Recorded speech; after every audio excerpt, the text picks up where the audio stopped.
Okay. Game over, Chuck. Game over.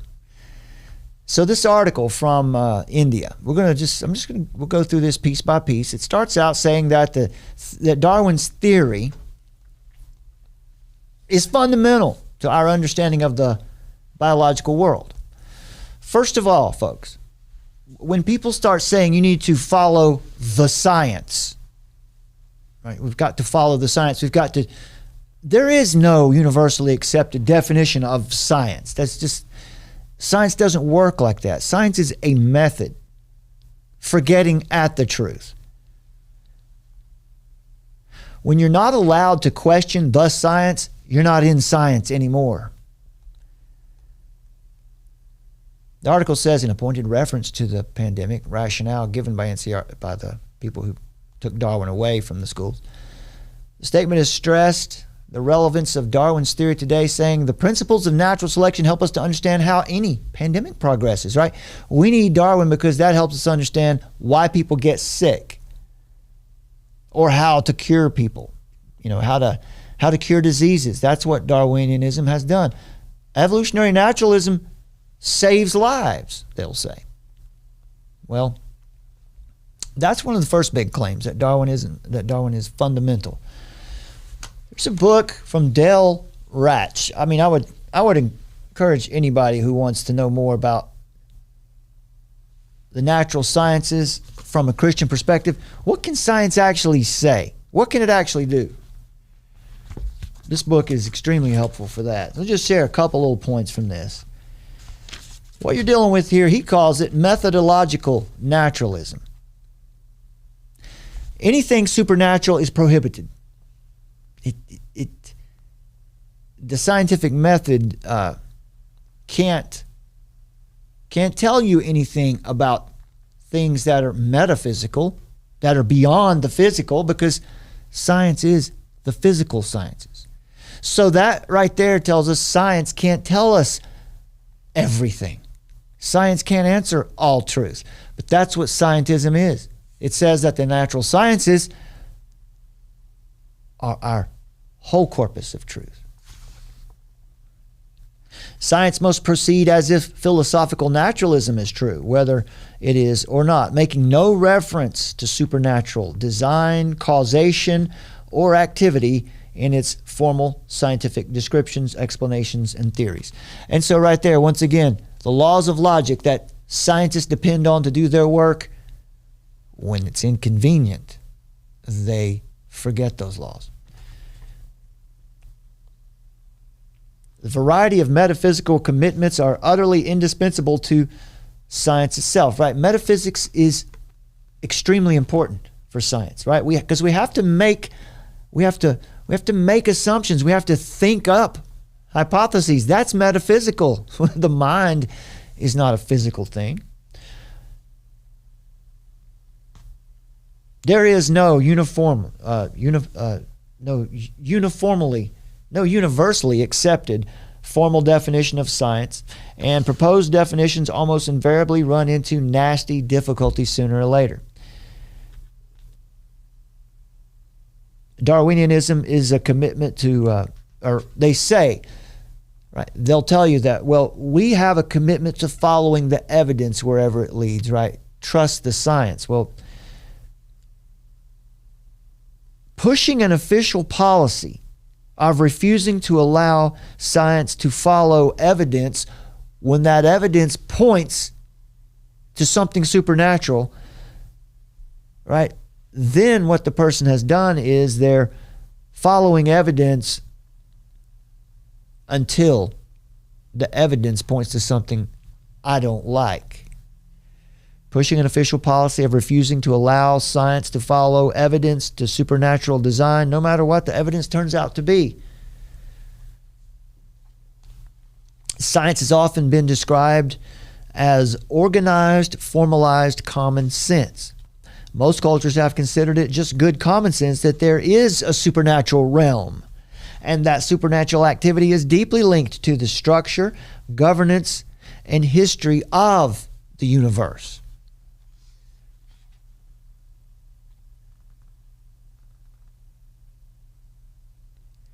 It commits science to either having to deliberately ignore major, possibly even observable features of the material realm, or having to refrain from even considering the obvious and only workable explanation should it turn out that those features clearly resulted from supernatural activity.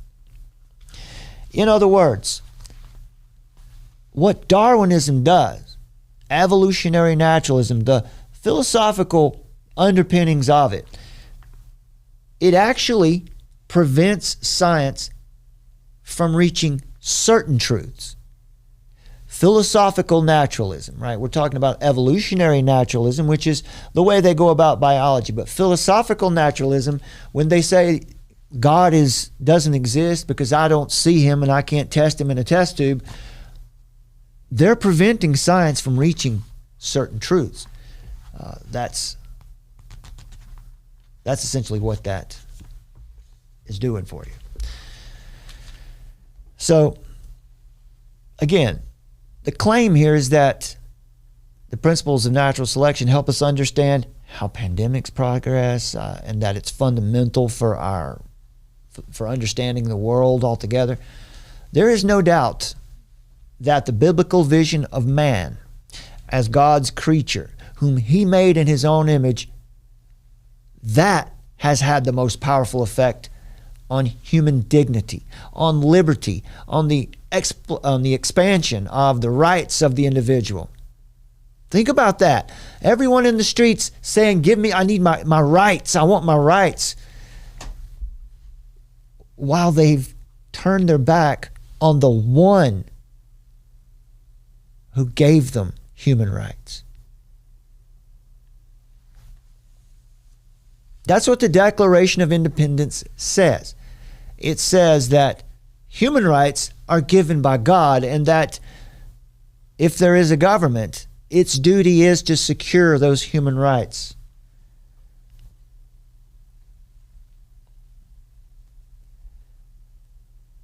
The biblical vision of man, biblical anthropology, at man as God's creature, whom God made in his own image, has had the most powerful effect on human dignity, liberty, rights, political systems. In fact, governments exist because God has ordained that governments exist for the good.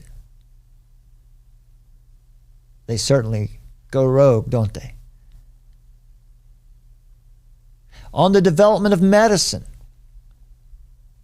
no doubt, there is no doubt that the vision of man as God's creature, who God made in his own image, has had the most powerful effect on the development of medicine and on every other area of culture. Why would any animal who is an accident, right, who came to be because of random variations or random mutations in their genetics and natural selection, that's survival of the fittest. Why would any animal like that at all be interested in creating medicines to ease the suffering of other people?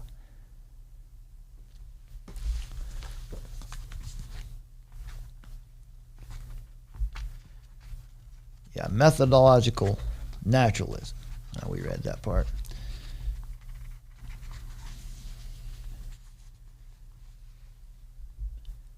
Not only can science not validate its own foundations,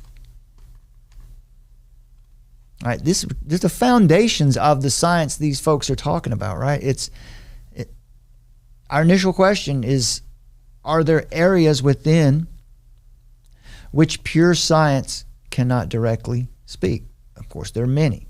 Science cannot validate either the scientific method itself or the presuppositions of that method. I'll just make it simple. It's the problem of induction. The people who are telling you that this is for the good, this is for the greater good, locking things down, those people who are doing that, and the ones that are telling you need to take this shot, who are affirming this theory as the foundation for their science are living in a contradiction. They can't even justify the existence of their own method. I'll read what Ratch has here. Consider, for instance, the principle of the uniformity of nature. This principle does not appear to be a result of science for the simple reason that it is a presupposition employed in generating results. The uniformity of nature is simply this: hydrogen will behave today as it did yesterday. Lord willing, it will behave tomorrow as it did today. And because the elements are stable, we can make predictions about the world. Because the universe is stable, I know that I can make plans for later, for tomorrow. Without that stability, life's unlivable. So how is it stable? How are the laws of logic by which we do science, how are they stable? How do they remain stable? Why aren't they different every day? Observations and data are interpreted in the light of presupposition. Everyone has presuppositions. That interpretive role is evidenced by the protected status of the uniformity principle. When things do not go as demanded by our latest theories, we do not conclude that nature has changed the rules since yesterday. Rather, we conclude that our theories were off somewhere. Not only can science not validate its own foundations, but if we do accept science, including its foundations, there must be some other sort of grounds for accepting at least some beliefs. This implies that science cannot be the only legitimate basis for believing in something. Those who claim either that science is competent for dealing with all matters, scientism, or that science is the only legitimate method for dealing with any matter, these people are seriously confused. It's just that simple. Now, back to the article. One of the scientists from the Department of Science and Technology said, made the claim, he said, otherwise, we should be about communicating, science should be about communicating key concepts about the world through modern science. He said, otherwise we'll be living with 14th century perceptions that can generate friction and lead to violence. Now, this was the claim that really got my attention. So what this person is claiming is that without Darwinism in our schools, friction will occur and violence will break out. Okay?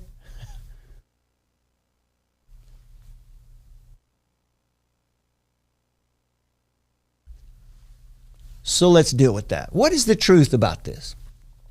I want you, don't miss the basic lack of awareness in this comment. Without Darwinism, violence will break out. People won't know how to behave. This is exactly what indoctrination looks like, my friends. When someone believes a lie and promotes it as true. Joe Powell, right? What Joe wrote in to ask us about the lie. This is what it looks like. Now, this person is either lying or they're just ignorant of the truth. This scientist, with an amazing lack of self-awareness, with an amazing display of a lack of common sense, made a public statement on behalf of science and public safety saying, without Darwin, we'll be stuck in the past and people will get hurt. Now that is truly bird-brained. Right? I'm not saying that his brain evolved from a bird, but I am saying that is a bird-brained thing to say. Here's the truth. The evidence is so overwhelming that it's simply a matter of fact at this point. Charles Darwin was a racist. We might not get to him tonight, but there are articles here I'll share with you. Charles Darwin was, without a doubt, a man who was a racist. Let's see if I can get that one for you right quick. At least that one, right? Yeah. Darwin's early evolutionary theory fueled discrimination, right? Have you heard of eugenics? Yeah, that's Darwin. Race-based discrimination has multiple sources, many of which precede Darwin. But evolutionary theory gave a powerful push to a scientific version of racism that still impacts us today. Now, this is about Darwin's book, The Descent of Man. It depicted Africans as less evolved than white people. The mainstream scientific community in Europe and the United States accepted that characterization and used it to promote racial discrimination. David Klinghoffer says, for generations, American public school children learned from their biology textbooks the pseudoscience that Caucasians were more advanced on the evolutionary ladder than Africans. Okay? This is Darwinism. All right, and what was the comment? Right, without this theory in our schools, violence will break out. Without this theory in our schools, violence might break out. You see how ridiculous.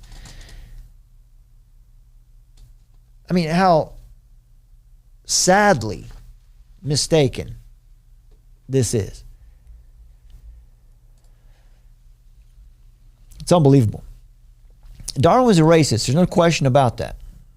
And the premises of Darwinism enabled the Marxist totalitarian states in the 20th century to conveniently liquidate, to purge, dispatch, to murder millions of their citizens because there is no God.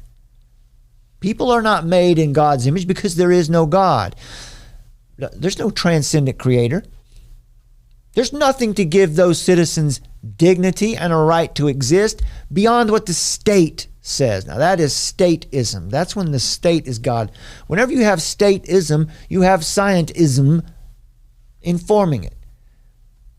This point has been explored at length by Baron Erich von Kuhnelt-Leddihn of Austria, who is possibly the greatest scholar on questions of liberty and totalitarianism.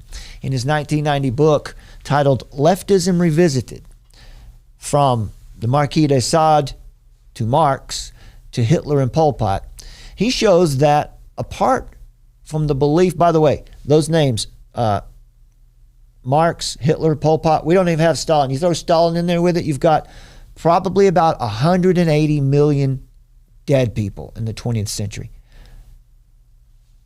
And they all, at the hand, this is why. Darwinism is why those people died, right? Because this class is better. These people need to be liquidated. Why shouldn't we do it? There's no reason to not do it. The Baron here, anyway, in his book, shows that apart from the belief that mankind is created in the image of the transcendent God, the divinely derived dignity and liberty of human beings disappears. Because the genuine materialist, for the genuine materialist, there is no fundamental standard, right? There is only gradual evolutionary difference between a man and a pest, between a man and a noxious insect. His research demonstrates that, quote, the issue is between man created in the image of God and the termite in a human mask. He shows what evolutionary views mean when applied to the concepts and practice of laws. You see, that's where the problem is. Darwinian theory, evolutionary naturalism, has been applied to the practice of law. So you see the assertion made here by those who demand the pseudoscience of Darwinism is exactly the opposite of truth. Get that right, Joe Powell. Darwin's theory of favored races is at the root of the cause of class struggles and violence, not the other way around. And the so-called scientist here who made the claim, we're going to have violence with that, ignorantly proclaims that to be true. There is so much more at stake here than just biology. It is precisely because the debate moves invariably from the merely biological arena into the area of morality is why it has engendered intense emotional commitments. So how we choose to answer the question of whether or not we are created answers a larger question of who is really in charge here and whose rules should we honor. Should we honor the Ten Commandments given by God, or should we honor human theories because they're favored by 51% majority? Or should we honor human theories because they're enforced by a ruling class who controls 51% of the majority? So the question of origins is more than a debate about science textbooks. It is central to our day-to-day existence, and it's a matter of life and death. So that science got it absolutely upside down and wrong. The Bible is God's revelation of His Word to us, and it includes all we need to know concerning Him, concerning salvation, and how we shall live and love in a fallen world. Right? Let's think about the Bible. Think about Genesis 1. In the beginning, God. God chose to begin His divine revelation to us with a description of creation, demonstrating that it is not only primal in the historical sense, but it is primary for the understanding of all other doctrines as well. That's where it starts. In the beginning, God created. Origin is our first concern because it tells us to whom we belong. It tells us who we are and who God is, who we're not. Certainly, we would expect, would we not expect Satan, the father of lies and the author of confusion, to muddy the waters on these points? Would we not expect Satan to establish a counterfeit origin account? Sure we would. The article goes on to talk about the Human Genome Project. They say that the Human Genome Project has shown that humankind is one. Right? That evolutionary naturalism pulls the rug out from under the divisive ideas of race and caste. I tell you, folks, that couldn't be further from the truth. That is not true. Let's think about Margaret Sanger for a minute. Matriarch of abortion mills.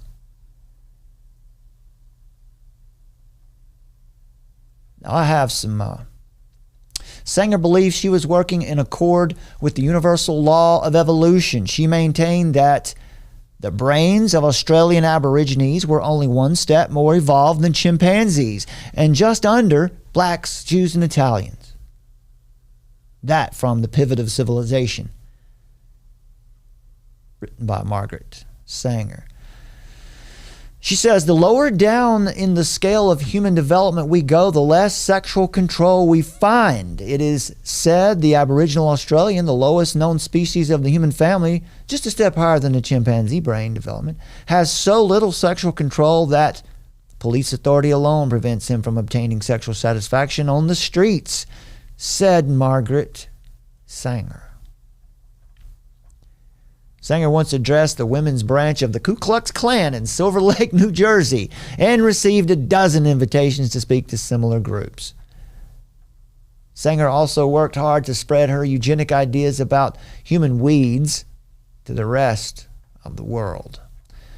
Now I have more on Sanger, but in the interest of time, we've got videos here about her and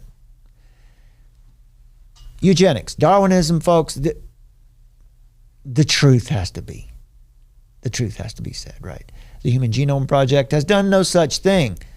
The Human Genome Project has done nothing to end racism, right? because at the core of all of your worldview lies this set of lies. Objections to the theory of evolution, for example, by the ruling pro-Hindu Bharatiya Janata Party, were made known in 2018. So remember the objections. Nobody, including our ancestors, in writing or orally, has said they have seen an ape turning into a man. So there are people speaking out on this. He says Darwin's theory is scientifically wrong. It needs to change. It needs to be out of the schools. And I agree. Darwinian evolution is not supported by scientific evidence. You will hear that said. You will hear it said. I asked ChatGPT earlier just to get an idea. What is give me a definition of Darwinism in less than 100 words. And it couldn't help but tell me that it's supported by confirmed by scientific evidence. So ChatGPT is no better than your average college professor. But here's the good news. Today, the theory of evolution is facing serious problems. First of all, a shift has occurred in the biological sciences as a whole regarding how scientists view and study living organisms. For most of the 20th century, the way scientists looked at biology was a mechanistic view, mechanistic concepts. For example, the blind watchmaker model, Richard Dawkins has made this popular, is a mechanistic concept. And by the way, a mechanistic concept, the blind watchmaker, that is the linchpin of Darwinism. If you can show that a mechanistic view of biology is false, if you can show the blind watchmaker model to be false, then you refute Darwinism.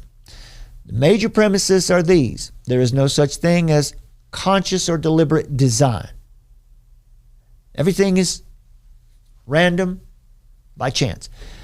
Living organisms are viewed as complex machines made up of discrete parts that interact according to well-defined rules.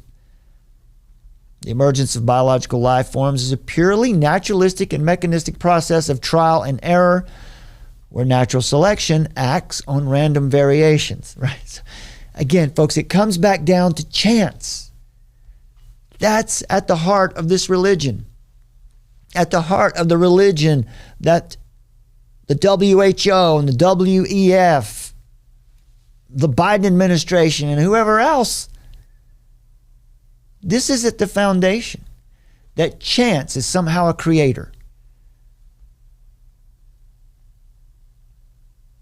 They say physical and chemical processes with material and naturalistic causes only are observed as the roles of genes and other molecular components are emphasized in determining an organism's traits and behaviors and what those successful variations that are passed on will be. So this is reductionism, an approach to science which seeks to explain complex phenomena in terms of simpler, more fundamental components. And all non-physical phenomena or explanations are anathema, excommunicated. They're not allowed. They're damned. Natural selection or evolutionary adaptation assumes that all traits and structures have an adaptive function. So here is, if you want to get technical, here's where evolution falls apart. Darwin's theory. Because there is a vast non-adaptive order that's present throughout the plant and animal kingdoms. That suggests that Darwinism has been weighed and found wanting, right? Because random variation and natural selection are not the only game in town. Richard Dawkins, that was his quote. Naturalism, Darwinianism is the only game in... No, it's not the only game in town. Mechanistic concepts are not the only game in town. There are, when you look at plant life and animal life around the world, there are deep homologies. There are abstract patterns found throughout plants and animals which cannot be explained by Darwinian adaptation. This means, let me be clear, non-adaptive order refers to patterns or structures in organisms that don't have a clear adaptive function. Something about the way they're made, something about their phenotype, the way they look and appear, that doesn't really have an adaptive function, or their genotype. Some examples would include similarities in structure or development of organisms. Let's see, like the genetic code and developmental pathways for eyes, for how eyes are made. It's very similar in a wide range of animals, from insects to mammals, even though they have very different lifestyles and ecological roles. Genetic changes that don't affect the organism's fitness for survival and don't have an adaptive function. Structures in organisms that have apparently lost their original function. Vestigial organs, for example. The wings of flightless birds, such as ostriches and emus. Structures or traits that arise as byproducts of other adaptive changes rather than through direct selection, right? Darwin's theory is direct selection. For example, the shape of an organism's nose may be determined by other adaptations, such as the shape of the skull, rather than being directly selected for its function. Overall, non-adaptive order represents a major challenge for natural selections. So, if the search for truth in science is legitimate, right? If these people are interested in following the evidence, then when a better theory or a better method with greater explanatory power appears, then scientists, instructors, and writers and reporters, they must shift. They have to change their perspective and go with the evidence. During the 20th century, there has been a shift away from this mechanistic, reductionist concept toward informatic concepts, information. Rather than mechanistic parts, now scientists are looking at information. Informatic concepts suggest that there may be other factors beyond random variation and natural selection that contribute to the evolution of biological complexity. So these factors include something like emergent properties like, for instance, the mind or DNA, which cannot be fully accounted for by Darwinian evolution. Darwinism can't help you when it comes to understanding why does DNA exist in the first place. DNA could not be constructed by random mutation, not in 1 trillion years. This is the old thing where, like a tornado in a junkyard, right? Would you expect a tornado going through a junkyard? Let's just say all the parts of a plane were there in the junkyard. Could a tornado go through there, whip everything up, and create a fully functional 747? Obviously, no. But that's what Darwinian evolution says, is that through all of these components in the earth, through random mutation, DNA was created. No, not any more than a tornado is going to build a 747 out of parts laying on the ground. So the shift away from mechanistic concepts in biology towards information concepts has led many scientists to reevaluate the role of natural selection in shaping the complexity and diversity of life. And now many scientists are considering alternative explanations to Darwinism. One of the most strikingly irrational results of mechanistic reductionist explanations is the process of, we talked about it earlier, abiogenesis, the theory that life arose from non-living matter. Does this sound crazy? We've got all of this evidence. We've got Sanger, and we've got the racism of Darwin, and we've got people saying that life comes from non-life. How far will people go to get away from God? One line of evidence comes from experiments that simulate the conditions of early Earth. Now get a load of this. For example, the famous Miller-Urey experiment of the 1950s. What they did was they put all these components together and they got them in a container. It demonstrated that amino acids, which are the building blocks of proteins, could be synthesized from a mixture of simple gases and electrical sparks, which mimicked the conditions of the early Earth's atmosphere. Right? So what we've done is we got a terrarium. We got a big, and we sealed it off, and we put everything in there. Everything that could make proteins. So what is it? Yeah, the Miller-Urey experiment demonstrated that amino acids could be synthesized from simple gases. So we're making amino acids. So their theory is that in the primeval times, that these components, these gases, these simple gases, made amino acids when they were hit by lightning, for example. Okay? And that's how amino acids are formed. And when amino acids are formed, then we have the building blocks of proteins. And when we have proteins, right, then we're getting to organisms. Here's a simple question. Where did the simple gases come from that you put into your experiment? Did you form those out of nothing? Another line of evidence comes from the study of extremophiles, organisms that live in extreme environments such as hot springs, deep sea hydrothermal vents, and acidic or alkaline environments. It's live in inhospitable environments. Things can live there. By studying the adaptations of these organisms, scientists have gained insights into how life may have evolved under harsh conditions on the early Earth. This is nothing about origins, folks. Astrobiology, recent studies suggest that the building blocks of life, such as amino acids and nucleotides, may have been delivered from comets. Probably came to Earth on comets or asteroids, and interstellar dust landed on the Earth, and there are the raw materials necessary for life to emerge. Here's the truth, folks. Life couldn't emerge from that in 1 trillion years. There's not enough time.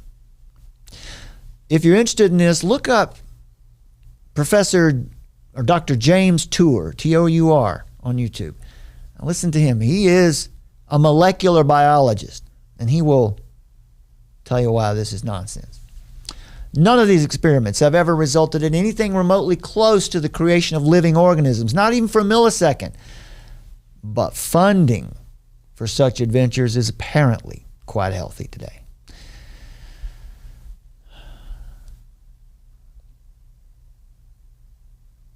So they keep making their claims. Darwinism is widely supported across the world. So we should trust it because a lot of people follow it, right? That's another argument. So here's what they'll always say. Anytime you reference God, Christian, listen up. You can't be a scientist and believe in God. Anytime you reference faith in God and His Word, immediately you're outside the realm of natural science. Here in this house, we trust the science. In our house, Black Lives Matter, love is love, and science is real, or whatever. So when we talk about God, we can't talk about science. We're not allowed. We're relegated to a severely restricted sort of religious discourse, and we're disconnected from, or even not allowed. Right? Scientific or religious belief is not scientific, is the claim here. Well, again, Dale Ratch's book, Science and Its Limits, gives us plenty. Just a couple. One of the main challenges, religious belief is not scientific, right? Well, what do you mean by scientific, right? There is no universal definition of science. So what do you mean when you say you're following the science? What do you mean when When you say belief in God is not scientific, well, let's suppose religious belief is not scientific. Why is that an objection? Presumably because it is presupposed that anything not scientific is suspect, unreasonable, false, or the like. But why accept that as a presupposition for anything? Is the belief that I exist scientific? If you want to take on an atheist who tells you that God doesn't exist, you can just ask the atheist, prove to me that you exist.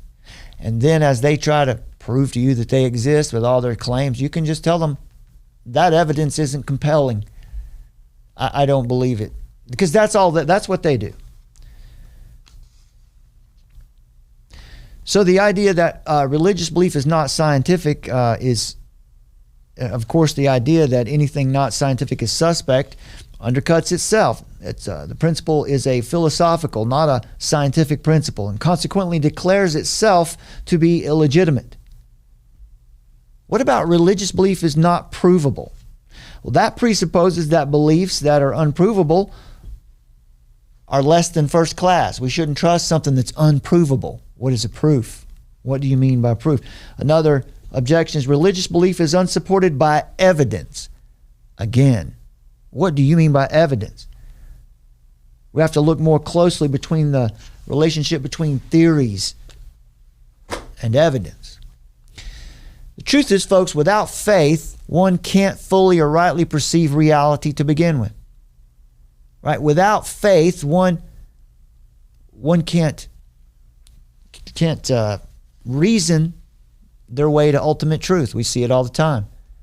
In other words, the admission of faith as necessary to understanding something of the event of creation is in no sense antithetical to the way true science operates in its own field.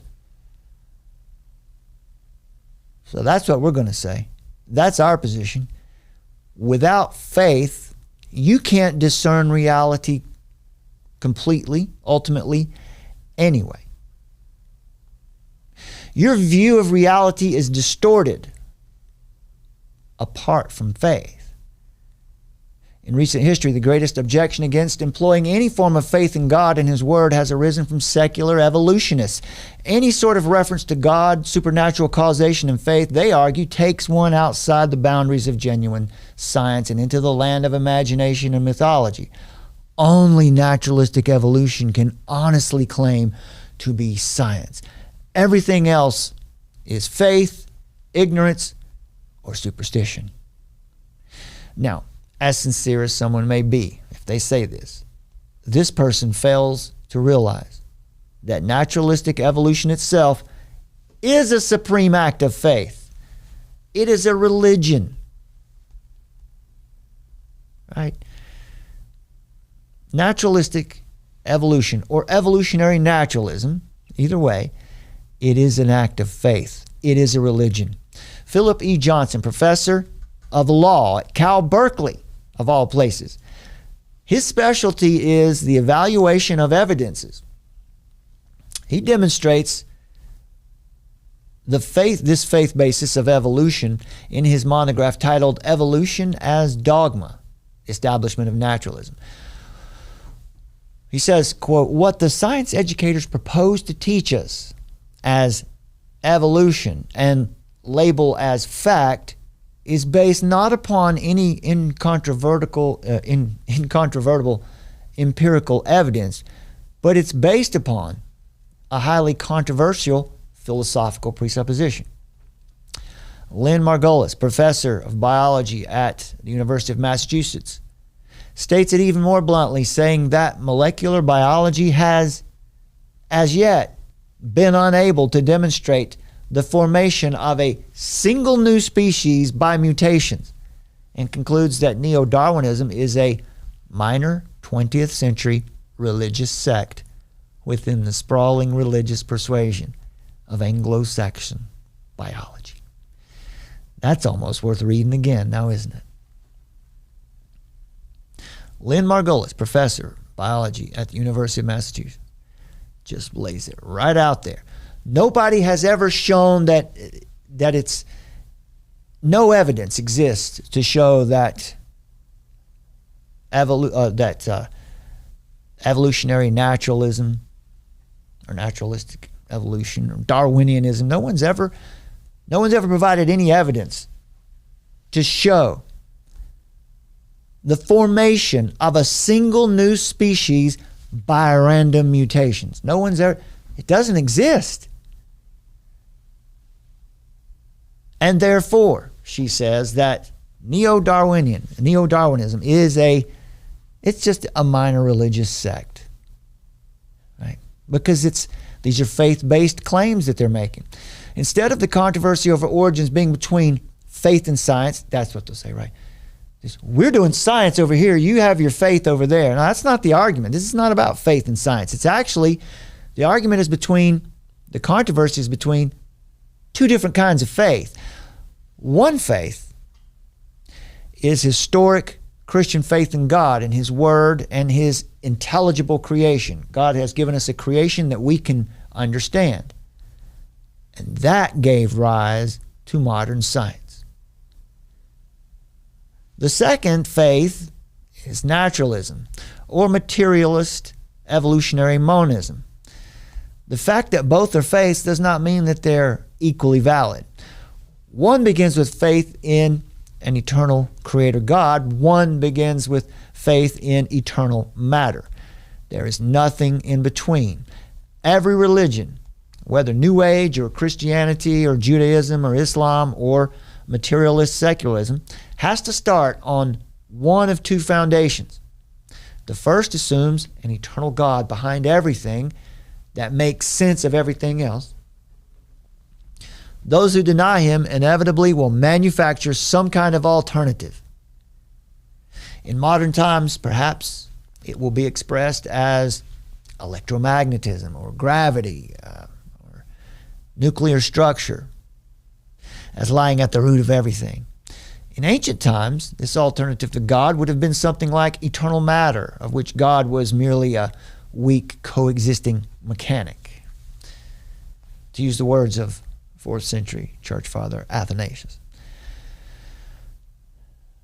In Greek tragedies, for example, people scream out in pain and they curse the darkness of the universe because life doesn't make sense.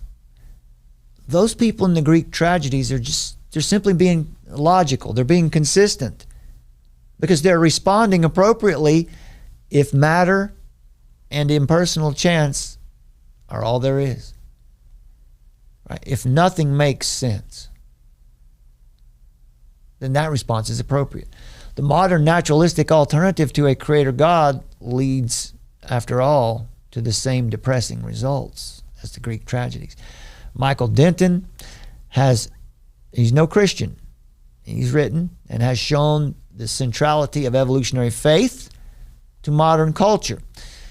He says, quote, "The entire scientific ethos and philosophy of modern Western man is based to a large extent upon the central claim of Darwinian theory, that humanity was not born by the creative intentions of a deity, but by completely mindless trial and error selection of random molecular patterns. The cultural importance of evolution theory is therefore immeasurable, forming as it does the centerpiece, the crowning achievement of the naturalistic view of the world, the final triumph of the secular thesis, which since the end of the Middle Ages has displaced the old naive cosmology of Genesis." Unquote. What does something like the theory of evolution actually do to humanity? You might ask. Is there a price to pay for living inconsistent to reason and divine truth? What are the results in the modern soul when the creator God is replaced by faceless time, chance, and energy? William Provine of Cornell University stated it clearly, quote, "The implications of modern science, however, are clearly inconsistent with most religious traditions. No inherent moral or ethical laws exist. Are you with me? Darwinism. No moral laws at all. There is no morality. Nor are there absolute guiding principles for human society. The universe cares nothing for us. We have no ultimate meaning in life. So in the article, it goes on at the bottom to say historically there's really never been a conflict between Hindu religious orthodoxy and the theory of evolution, simply because, as we told you earlier about Hindu, the Vedas and Hindu culture. The article says there's never been any conflict here. Why are these conflicts coming up? What has changed, It says there's never been an orthodox view of creationism in Hinduism until this political party showed up and started challenging things. While Hindu mythology sees avatars as stages of consciousness, this Hindutva jingoist interpreted as a theory of evolution that long preceded Darwin. It makes just as much sense as Darwinism, to be honest. Goes on to talk about Christian orthodoxy, has a problem with it. Islamic orthodoxy frowns on Darwinism as well. But tragedy and despair, my friends, that's what we're looking at here. Look at these articles that pop up here. This is what evolutionary naturalism causes. Dear therapist, I divorced my dying wife once she was no longer lucid. After 5 years of being her caregiver, I couldn't bear the emotional or financial costs any longer. So as soon as she became sick enough that she didn't know what was going on, he found the dirtiest lawyer he could find and divorced his wife. Because after all, he's 55 years old and he needs to go live his life, and his ex is just not capable of understanding cognitively. She doesn't know I'm gone, so my family supports me, so it's okay, right? His ex's family doesn't support him, but he felt like he needed to move on with his life. That is the core of evolutionary naturalism, because there's nothing wrong with that if Darwin is true. There's nothing wrong with leaving a sick partner. Writes Julie Burchill, writing for The Spectator here. There's a story of this couple here. This is Danielle Epstein and the guy here. I can't remember. His name is, I forgot his name. We'll be covering this story for you at some point anyway. But so they were dating, obviously, and they were going to buy a house together. They were in the process of buying the house together, and this poor guy gets sick, finds out he's got a brain tumor. Goes through, 14 months of radiation and chemotherapy. And this lady here decides that it's just too much. She can't deal with it. He had to have surgery right away. So they were looking for a house in August, and he got sick right around that time, and he had surgery in September. And when he came out of the surgery, he had to learn to walk again because of a complication there. It's brain surgery. That happens. So she decided she was going to leave him. Right, because she had things to do. It was just too much. It was, look, she was having to take medicine just to deal with her own anxiety. She couldn't deal with this guy anymore. Now, they're not married. But this is basic commitment stuff, folks. There is a twist to this story it's awful. I'm going to share that with you at a different time, because this story needs its own platform. I'll share this with you later. So she leaves him, goes to live in Thailand to live it up, and he supports her. What happens when a society takes individualism to its logical conclusions and assisted suicide becomes the norm, no matter what age you are, no matter how young you are? That is a real thing today, folks. These are realities in our world today.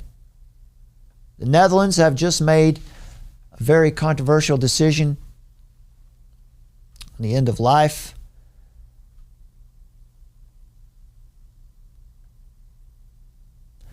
And that is to allow children. Netherlands legalizes parents euthanizing their sick children.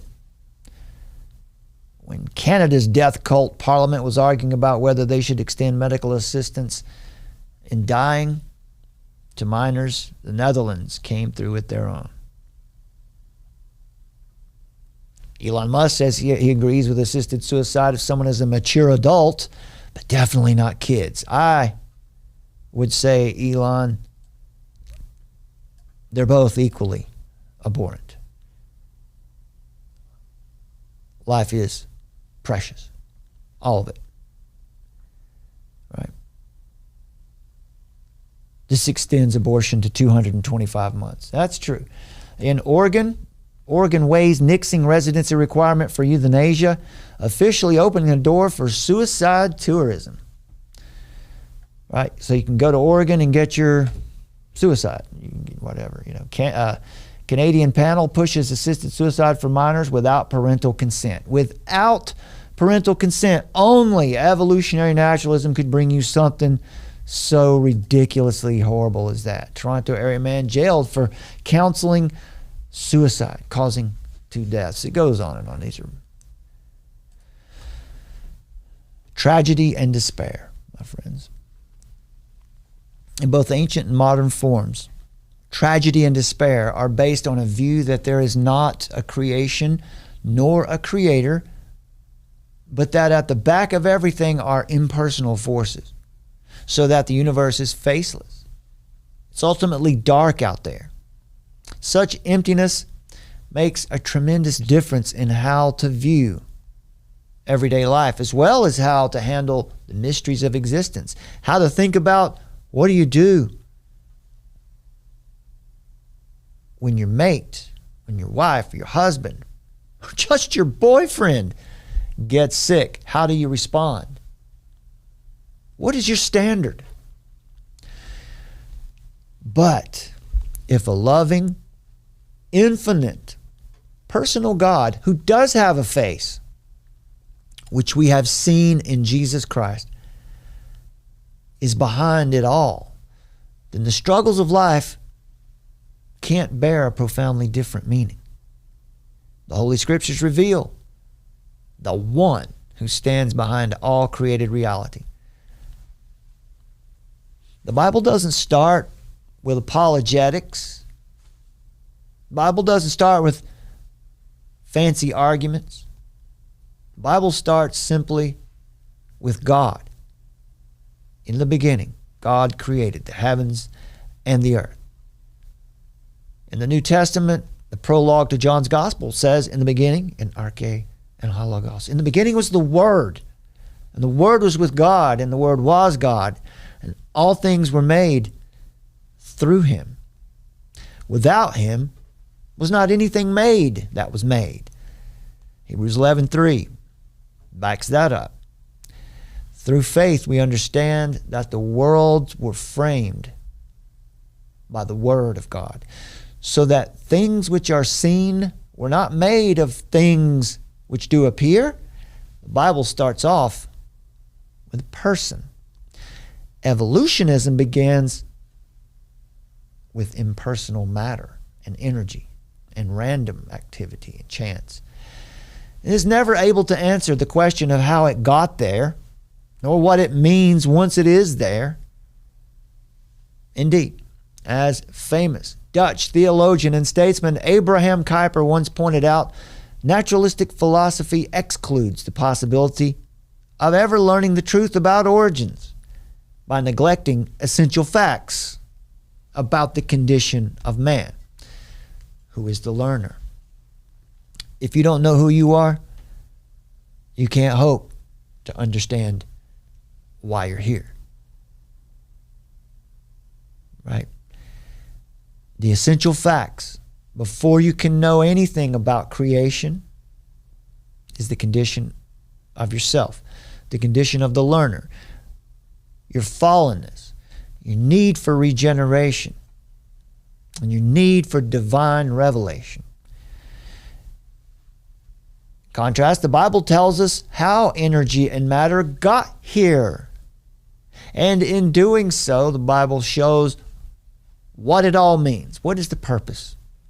It came through the creative speaking of a personal God, the one true God who exists in three persons, Father, Son, and Holy Spirit, who is light, in whom there is no darkness at all. He is love, He is holiness, He is goodness. Out of His light and love and holy goodness, He created this vast, complex universe that we inhabit by His grace. And He is the one, the only one, who is able to give us the basic outline of what happened when He brought this creation into being. God provides us such information in the first 3 chapters of Genesis. You get all of that in the first 3 chapters of the Bible. For since only God was there, we have to get our information about it from Him. Nothing can be more logical or more intelligent than to accept the information from the one who made it, from the one who was the eyewitness, from the one who is truth. It is to see these early chapters of God's Word.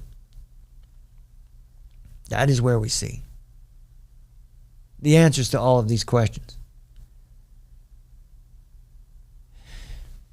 So to bring it all back home now, it was the Enlightenment, that period of time when we saw a spike in human progress and the redefinition of religion and much higher confidence in man's autonomous powers of reason and science. Therefore, from the 18th century onwards, science became separated from theology, and the idea of theology as the queen of sciences gave way to science as just a series of autonomous disciplines where man could receive information and knowledge apart from God's Word and furnish humanity with the tools by which to transform the political order. As the pursuit of knowledge apart from God's Word proliferated, people were led to believe that because of Newton's discovery of the laws of motion, we can use that to discover similar laws that determine human behavior. And modern scientism grew out of the belief that an exact parallel existed between nature and human behavior, or sociology. The idea is that humanity can be managed scientifically. Just as universal laws govern events in nature, there are universal laws of human nature that can be harnessed. They can be harnessed by a few for great power. All that would be needed is for one to come along who would provide that sociological interpretation to pave the way for continued human progress. As we mentioned earlier, Hegel had established this foundation already in his dialectic. Karl Marx, a devotee of Hegel, came along in the 19th century and provided just such a system where humanity would be scientifically managed for the greater good. In fact, communism is the scientific management of the masses, and Marx and Engels laid this system out in the Communist Manifesto, which is, as we can plainly see, the logical progression of science separated from theology, or when true religion, knowledge of God, is relegated to a subgenre of anthropology, when the creature is exalted above the creator. Scientism comes of age. Scientism is the belief that the methods of science, quantitative calculations, are the only means by which any knowledge may be attained, and to total denial of all qualitative disciplines such as ethics and, of course, religion. The most concise definition of scientism is that of Albert H. Hobbes, who said scientism as a belief that science can furnish answers to all human problems.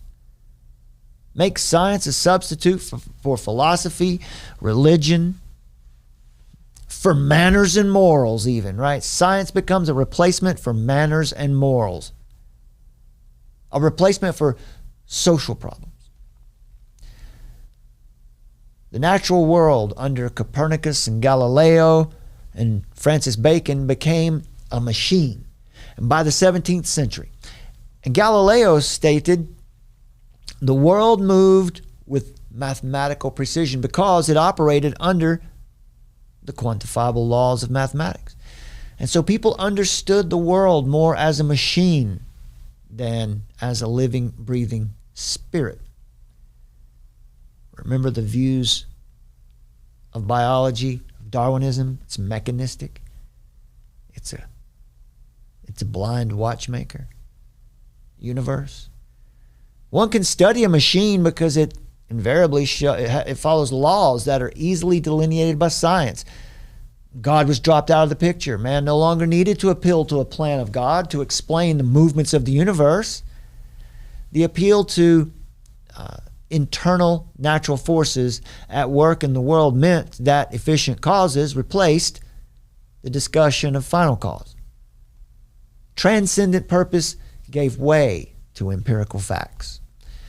And the 18th century naturalists, with their clockwork universe and the idolatry of the church, flung the door wide open for the soulless work of Charles Darwin and of Karl Marx in the 19th century.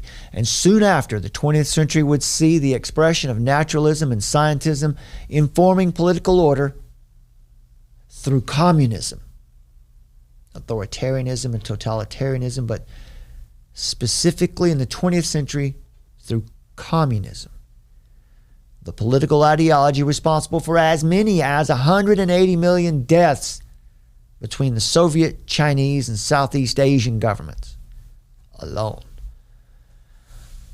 The metaphor for the New Age is interpretation, and enlightened man is the willful imposer of meaning. As Friedrich Nietzsche put it, there are no facts. Everything is in flux, incomprehensible, elusive. What is relatively most enduring is our opinions. Unquote. In the vacuum created by the anti-metaphysical bias of Nietzsche and his successors, the scientism of logical positivism arose in the early 20th century. It holds that the only way to acquire knowledge about the world is through empirical observation and logical analysis of sensory experience. Statements or claims that cannot be verified by empirical evidence or logical analysis are meaningless. They are nonsensical. Your religious claims are nonsensical.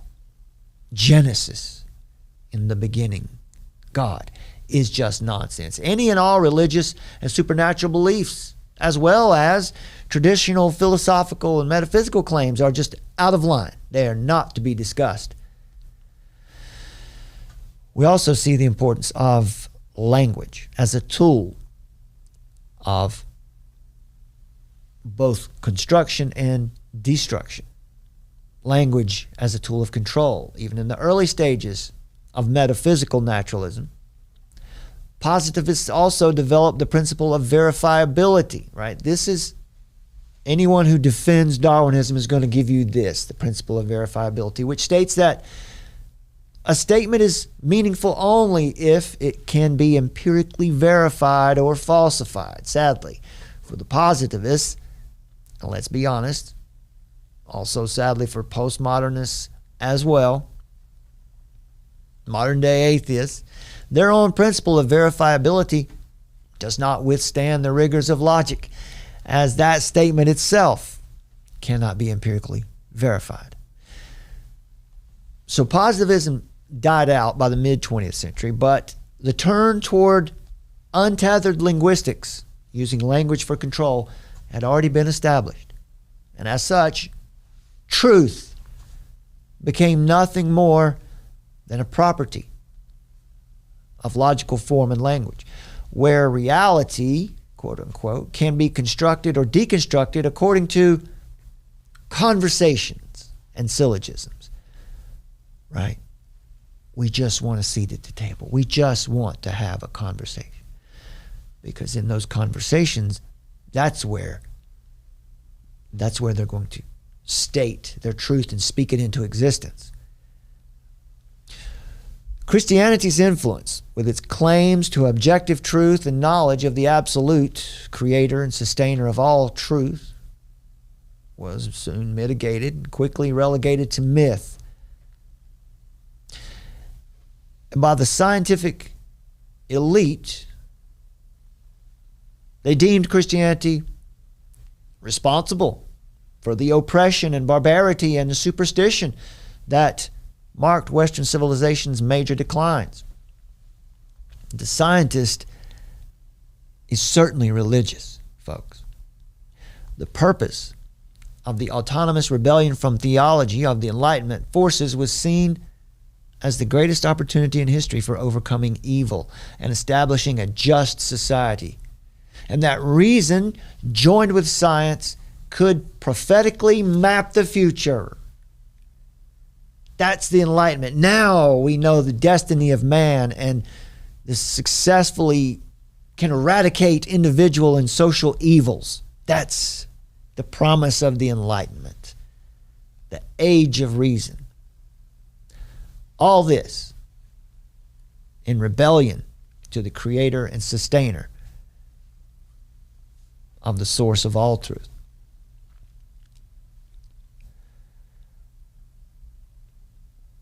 Dialectical materialism is the worldview. That's the philosophical framework developed by Karl Marx and Friedrich Engels as part of their analysis of history, economics, and politics. That is thesis, antithesis, and synthesis. I mentioned earlier Hegel. This is what we want to get you to understand, is that Darwinism, being informed by Marx, which roundabout by Hegel, and this new dialectic put on top of Darwinism, this method of reasoning that involves the synthesis of opposing viewpoints with the materialist understanding of reality, which asserts that the material world is the basis of all reality.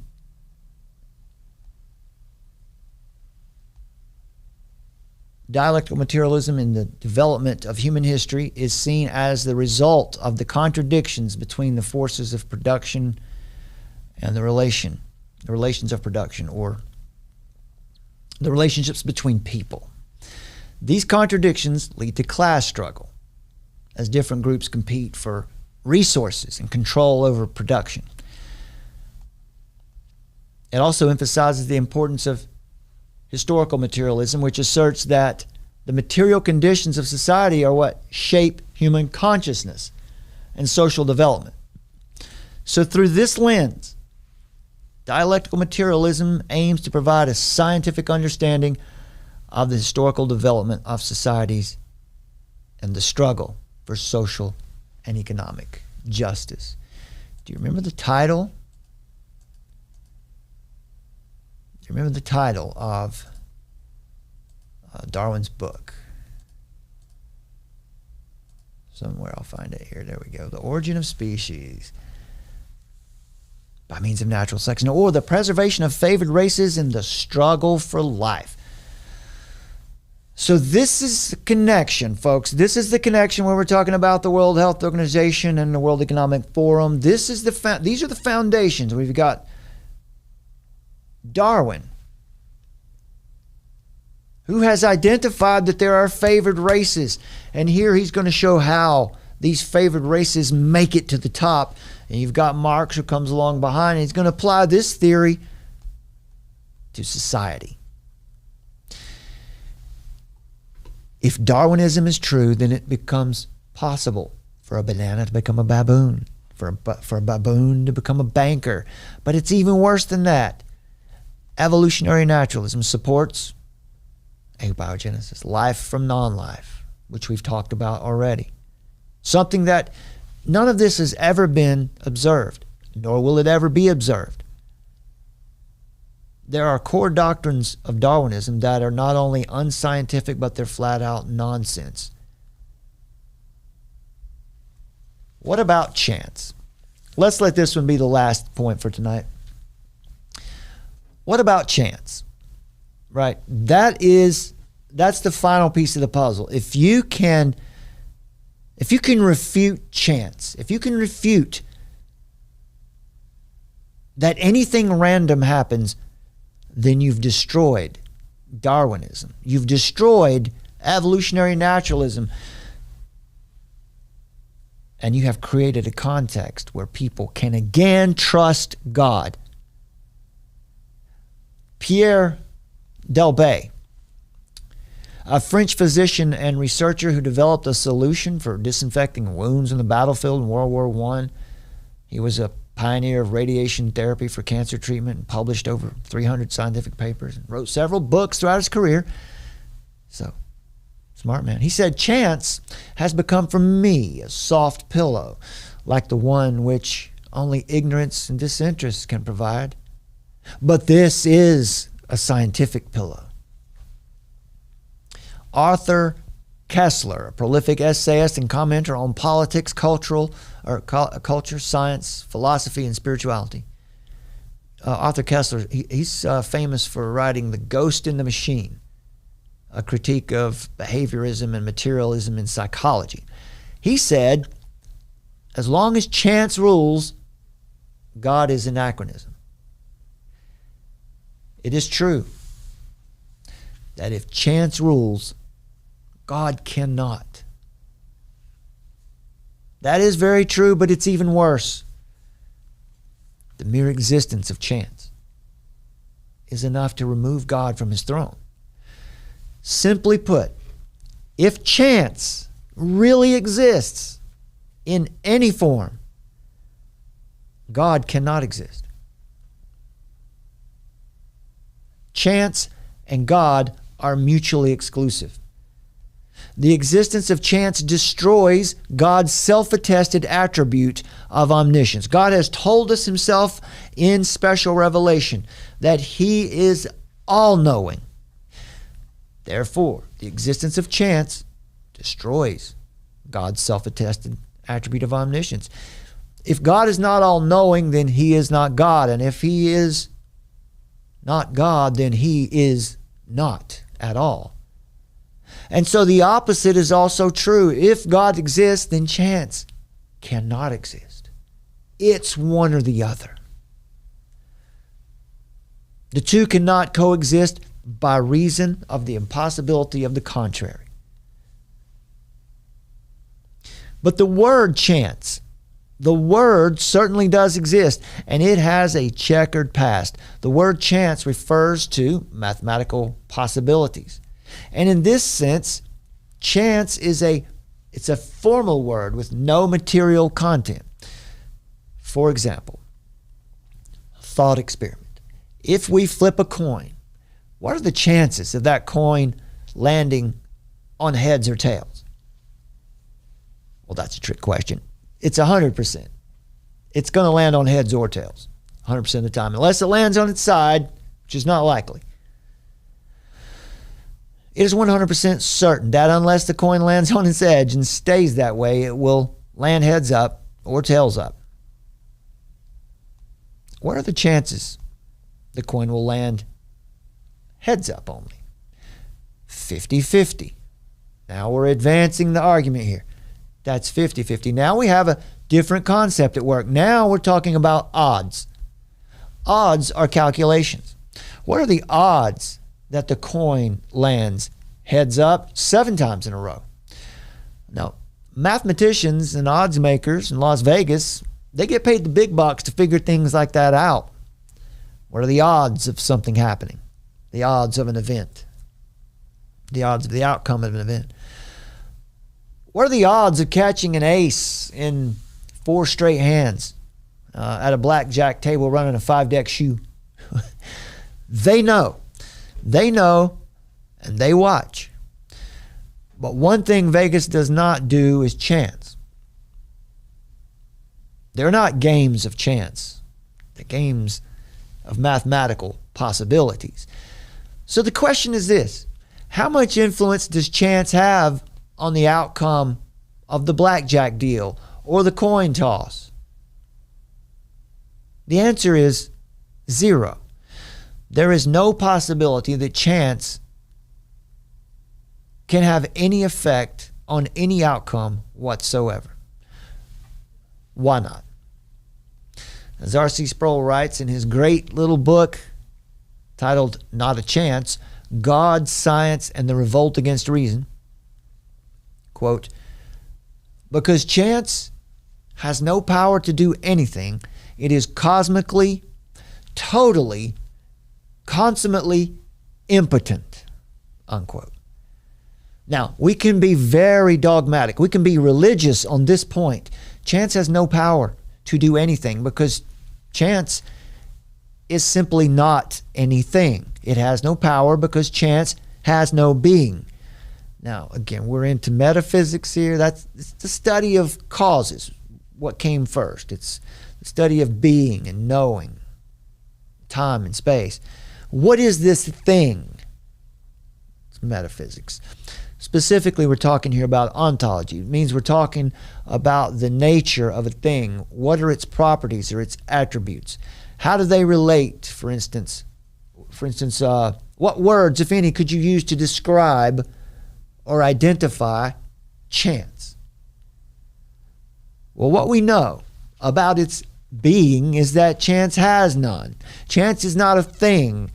It's not an entity. Chance has no being, and therefore it has no power to affect anything else. Chance is nothing. Chance is no thing. To be more precise, nothing cannot do something. Nothing is not. It has no isness. Chance is not. Okay? What are the chances that chance can do anything? Not a chance. It has no more chance to do something than nothing has to do something. Now, you shouldn't be confused. All of that flowery wording just to say that chance is not a force of nature to cause or change anything. We live in a universe. We live in a world created by God with a telos, with purpose. It has meaning. It has purpose. Nothing happens in this mortal coil. Nothing happens apart from God allowing it. As R.C. Sproul has said before, there is not a single maverick molecule in all the universe. Hebrews tells us again that the Creator holds it up with the word of his power. Power of his word.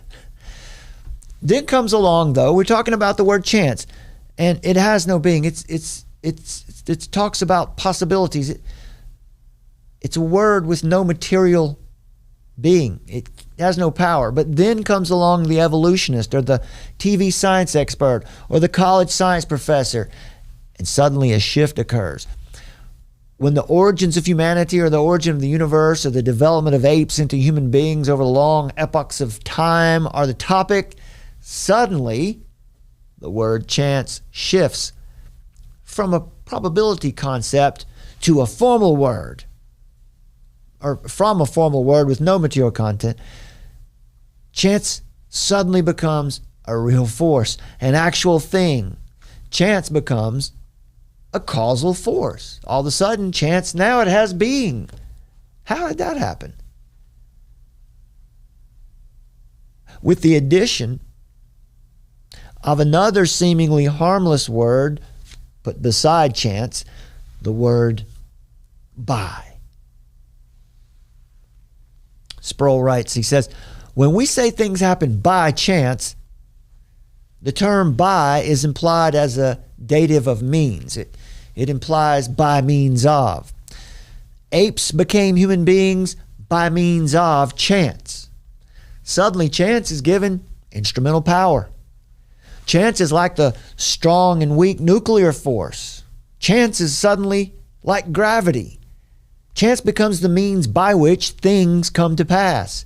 Chance suddenly, somehow assumes a certain power.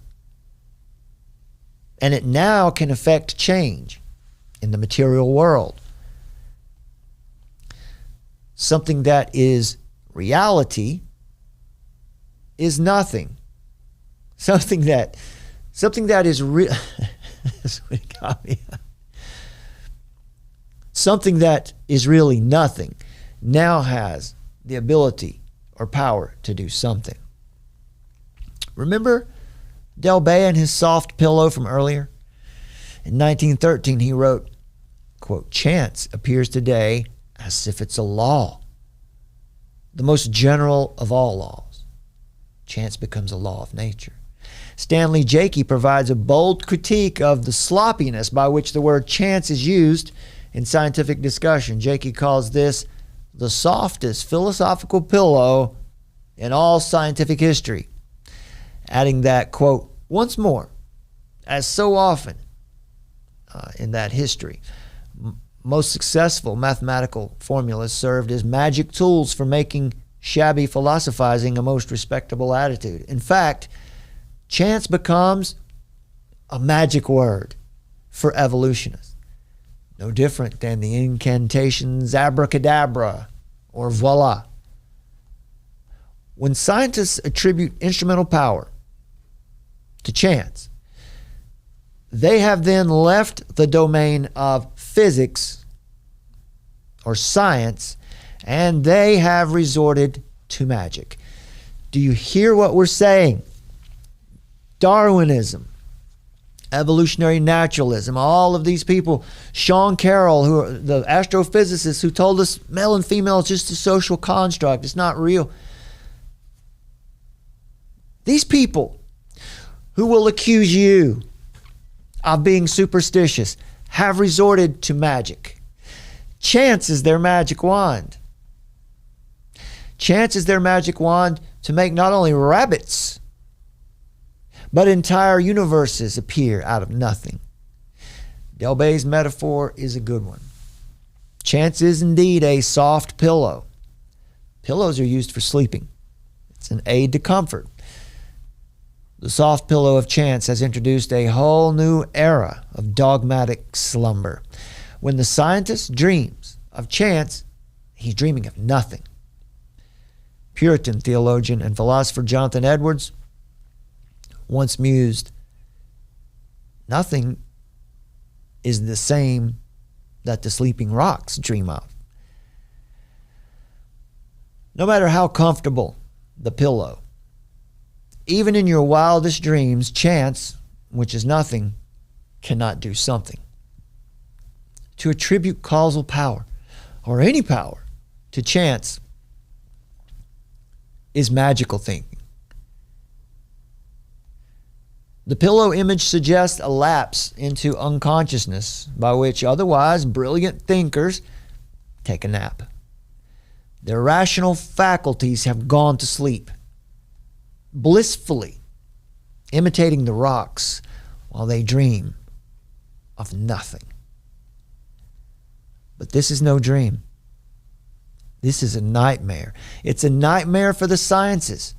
The natural sciences are a perfectly wonderful tool for discerning our world and our universe and for solving the most difficult problems of health or solving our environmental needs. But such fraudulence and subterfuge as this, right? The whole climate change agenda is founded on fraudulence and subterfuge. To invoke chance as if it were a force of nature, that reduces scientific investigation not only to chaos, but to sheer absurdity.